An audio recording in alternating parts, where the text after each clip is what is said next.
Bab 093. Ya sudah, ayo. Ajak Sinta sambil melangkah. Pak Ardi menoleh pada Rika yang dari tadi matanya menoleh ke kanan dan ke kiri. Memperhatikan keadaan sekitar yang mulai sekarang akan jadi lingkungan tempat tinggalnya. Ayo. Ajaknya. Dengan malas, Rika pun mengekor di belakang Pak Ardi. Menyusul langkah Sinta di depan sana. Hingga tak berselang lama, mereka berhenti di depan sebuah rumah panggung yang terbuat dari kayu. Ini rumahnya. Tunjuk Sinta. Lumayanlah kalau untuk ditinggali berdua. Sudah ada kasur di dalamnya. Kalau mau masak, harus cari kayu bakar dulu, soalnya pakai tungku. Kamar mandinya ada di belakang, pakai timba, lanjut Sinta membuat mata Rika membulat sempurna. Ia pun langsung terduduk lemas di depan rumah kayu itu dengan mata berkunang-kunang. Melihat penampilan rumah panggung yang jauh dari kata layak menurut dirinya saja, Rika sudah cukup syok. 17.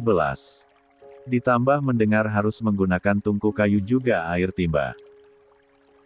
Lengkap sudah penderitaannya.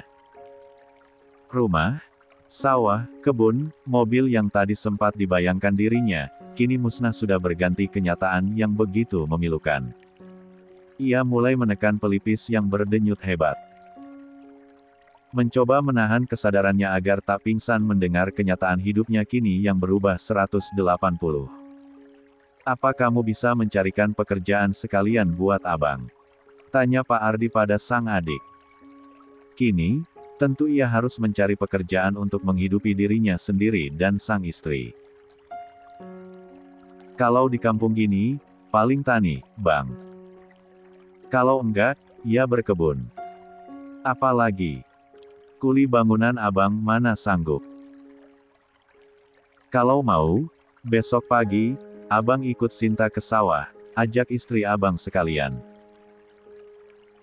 Lumayan kan bisa dapat padi untuk makan sehari-hari. Daripada kelaparan, tawar Sinta sambil mengulum senyum diam-diam. Apa? Rika sontak menoleh dengan mata hampir lompat dari tempatnya. Seumur-umur, dirinya belum pernah yang namanya bekerja di sawah. Panas-panasan, kotor-kotoran, dengan hasil yang tak seberapa. Ia pun tak kuat lagi mendengar kesusahan demi kesusahan yang mungkin akan dilakoninya, hingga tubuhnya tiba-tiba terkulai lemas dan tak sadarkan diri. Di tempat berbeda, Ayu sedang berbahagia menikmati taman bunga yang dipenuhi oleh banyaknya aneka jenis bunga. Tempat tersebut merupakan surga bagi dirinya sebagai pecinta bunga dan tumbuhan. Di tengah-tengah taman bunga yang berwarna-warni itu, Ayu berdiri, merentangkan kedua tangannya lalu mulai memutar badannya pelan. Bak seorang artis India yang sedang bernyanyi di tengah-tengah taman bunga. Sementara Davin, tersenyum bahagia menatapnya. Sesekali mengambil gambar sang istri untuk mengabadikan momen tersebut. Bumil bahagia banget di tempat ini, kata Davin sembari mendekati Ayu. Iya, Mas. Aku memang bahagia banget. Kan Mas tahu sendiri, aku suka sekali bunga-bunga. Membuat hidup kita itu semakin indah dan berwarna, timpal Ayu dengan mata berbinar. Syukurlah. Aku senang kalau kamu bahagia. Kalau perlu, kita bikin taman bunga yang luas di halaman rumah yang sedang kita bangun nanti. Biar aku bisa terus melihatmu tersenyum indah setiap hari, ujar Davin dengan senyum mengembang. Mas, berlebihan. Gak perlu bikin taman bunga yang luas juga kali. Bikin yang kecil aja gak apa-apa. Asal terawat. Karena bunga-bunga itu juga harus dirawat sepenuh hati. Kalau dibiarkan tumbuh begitu saja, ya gak cantik hasilnya, timpal Ayu. Gampang itu. Nanti kita bisa cari tukang kebun yang khusus merawat taman dan bunga-bunga kesukaanmu, balas Davin enteng. Kalau cuma merawat bunga, aku juga bisa, Mas, sambar Ayu cepat. No. Kan kamu nanti fokus ngurusin bayi kita. Sekaligus ngurusin bayi besar ini, cegah Davin seraya menunjuk dirinya sendiri. Ayu langsung tergelak mendengarnya. Lalu bergelayut manja di lengan suaminya itu. Pulang yuk. Bentar lagi sore, ajak Ayu. Pun ia sudah puas menikmati keindahan taman bunga itu selama sejam. 18. Lebih mengelilingi taman yang luas itu. Yakin pulang? Kirain mau sampai sore, tanya Davin. Ayu lekas menggeleng. Pulang saja. Dede bayi mau istirahat. Mau rebahan. Dede bayi apa ibunya? Kelakar Davin. Dua-duanya. Ayu menjawab sambil tersenyum lebar. Tangannya kian erat menggelayuti lengan sang suami sembari berjalan bersisian hendak keluar dari area taman bunga tersebut. Bentar ya, sayang, aku mau telepon papa dulu, kata Davin saat keduanya sampai di mobil. Lah mengambil ponselnya lalu menelepon ke nomor sang ayah. Tak aktif. Padahal sudah sejak tadi Davin menghubungi nomor sang ayah. Kenapa, Mas? Tanya Ayu melihat ekspresi wajah Davin. Gak aktif. Padahal dari tadi aku hubungi nomor papa, tapi masih belum aktif juga. Tumben. Padahal gak ada meeting hari ini, jawab Davin. Kalau gitu coba telepon ke rumah saja. Atau tanyain ke kakek, saran Ayu yang langsung diikuti anggukan kepala Davin. 19. Rika, bangun. Duh, kamu ini ada-ada saja. Pakai pingsan segala. Pak Ardi menepuk pelan pipi istrinya yang sudah dipindahkan ke dalam rumah panggung. Ini, Bang, pakai ini. Sinta yang baru kembali dari rumahnya, menyerahkan minyak kayu putih pada Pak Ardi. Laki-laki yang kini sudah berganti baju menjadi kaos dan celana selutut itu pun mengusapkan minyak kayu putih ke dekat hidung Rika. Pun menggosokkan ke telapak kaki sang istri. Setelah lebih dari 10 menit tak sadarkan diri, akhirnya Rika membuka matanya perlahan. Pandangannya ia arahkan ke seluruh penjuru ruangan di mana hanya ada bilik bambu di sekelilingnya. Tak ada barang apa-apa lagi yang terlihat di rumah kayu tersebut. Syukurlah. Akhirnya kamu sudah sadar. Bajumu basah, ganti dulu sana. Mana kotor, bau. Titah Pak Ardi. Padahal kepala Rika masih terasa berdenyut. Belum lagi kakinya terasa pegal akibat berjalan lumayan jauh menggunakan high heels. Ditambah perut yang kosong belum terisi sebutir nasi pun. Pagi tadi, wanita yang gayanya selalu ingin tampil modis itu memang hanya sarapan roti tawar dan segelas susu. Karena ia memang berencana akan langsung makan di restoran mewah begitu sampai di Bali, tempat yang ia duga menjadi tujuan liburannya. Nyatanya, ia malah terdampar di kampung yang jauh dari perkotaan dan di gubuk reyot. Bukan restoran apalagi hotel. Aku lapar, Mas, kata Rika sambil meraba perutnya yang terus bersuara. Sinta, boleh abang minta tolong? Minta makanan untuk istri abang, iya. Untuk abang sekalian, karena abang juga lapar, pinta Pak Ardi dengan raut wajah sungkan. Sinta mengangguk. Baik, Bang. Aku siapkan dulu, iya. Tapi maaf kalau makanannya sederhana. Itu pun paling untuk hari ini saja. Tahu sendiri suamiku juga cuma kerja serabutan. Iya gak apa-apa. Besok abang akan usaha sendiri. Makasih ya, timpal Pak Ardi. Adik kandung yang usianya hanya selisih 3 tahun darinya itu pun segera beranjak dari rumah panggung tersebut. Pergi ke rumahnya sendiri yang bersisian tepat dengan rumah itu.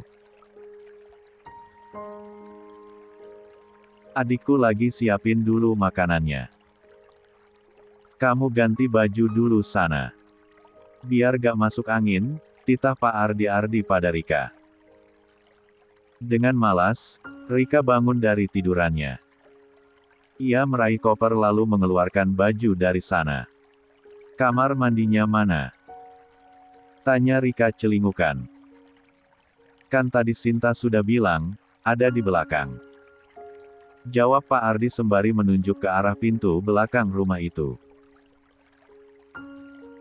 Rika menghela napas panjang. Lalu melangkah menuju pintu kayu tersebut. Membukanya hingga matanya terbelalak lebar melihat penampakan kamar mandi yang dimaksud. 20. Tak ada ruangan seperti kamar mandi pada umumnya. Di sekelilingnya hanya disekat dengan dipan kayu yang tak sampai seluruhnya. Hanya setengahnya saja.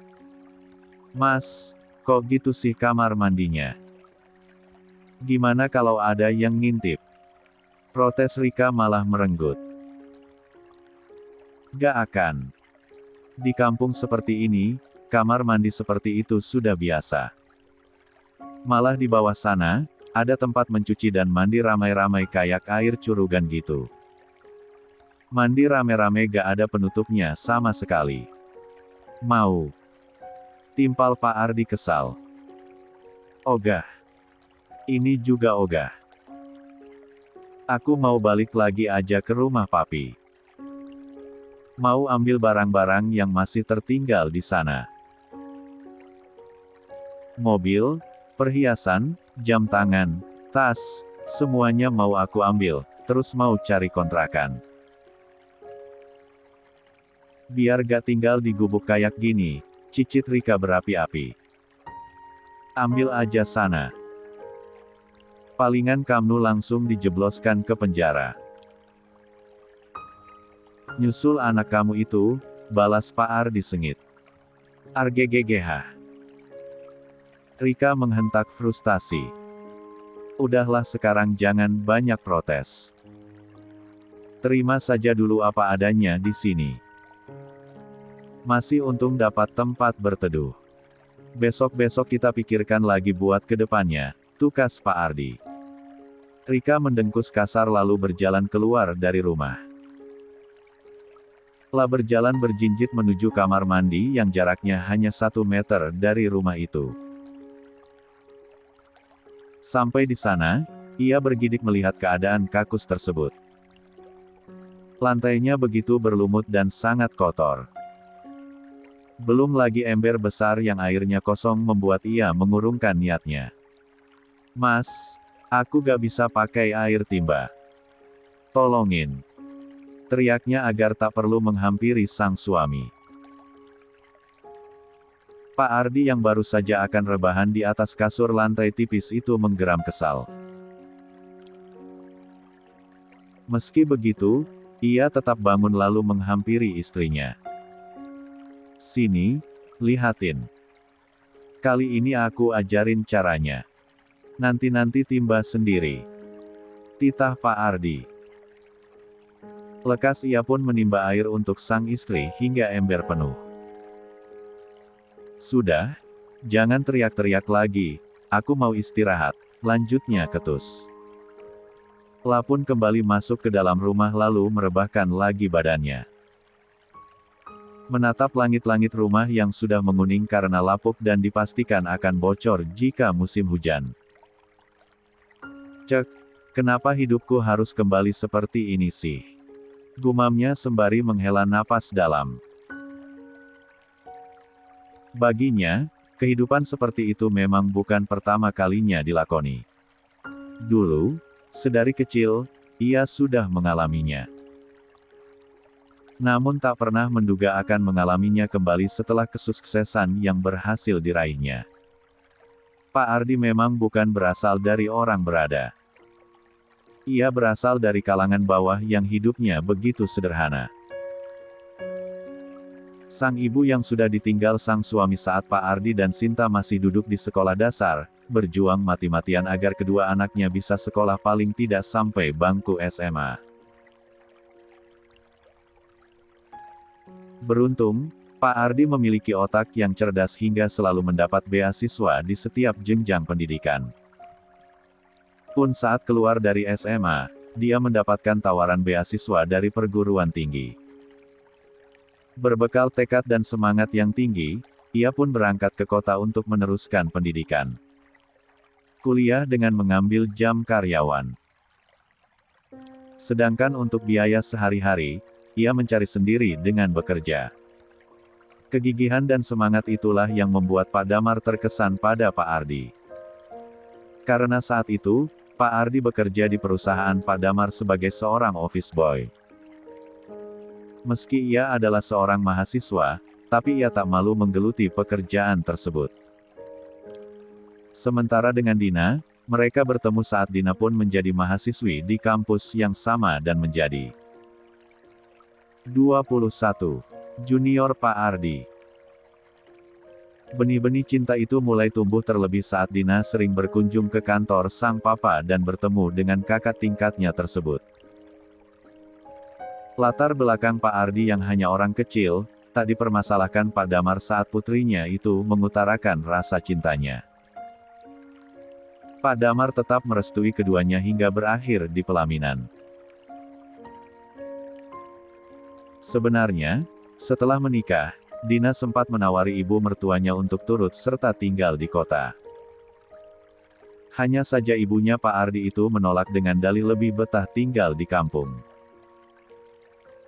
Pun Sinta yang sempat ditawari untuk bekerja di kota, lebih memilih di kampung untuk menemani sang ibu.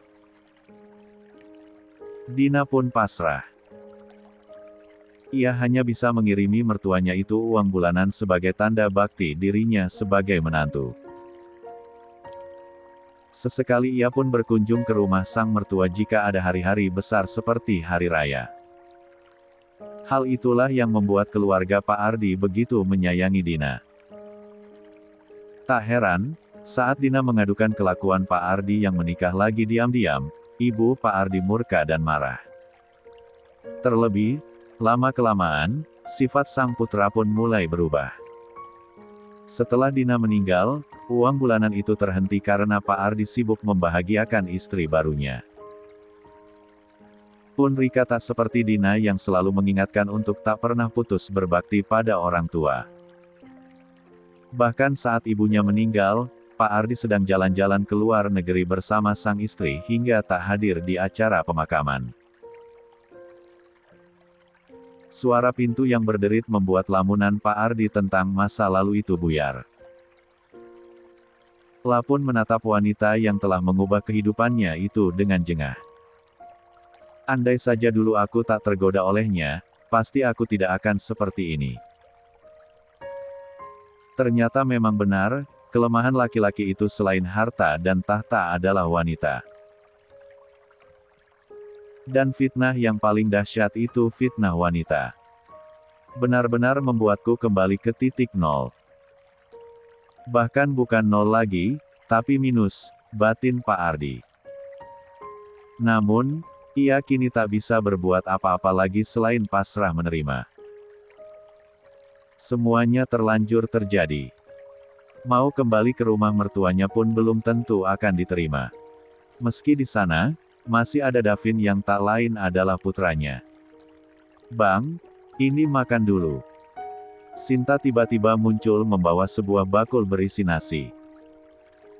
Sepiring lalapan daun singkong, sambal, dan ikan asin. Juga sepiring tempe goreng. Rika yang baru selesai mengenakan baju ganti, melirik malas pada makanan yang dibawa adik iparnya itu. Bibirnya mencebik dengan mata mendelik. Maaf, menunya seadanya. Makanan kampung memang seperti ini, lanjut Sinta saat menyadari tatapan tak suka dari istri abangnya itu. Suka makan, kalau gak suka gak usah. Ia masih melanjutkan kata-katanya sebelum akhirnya beranjak lagi dari rumah panggung tersebut. Sudah mah nyusahin, nyebelin lagi. Gaya elit hidup sulit. Dasar, gerutu Sinta masih kesal dengan ekspresi wajah yang ditunjukkan Rika padanya.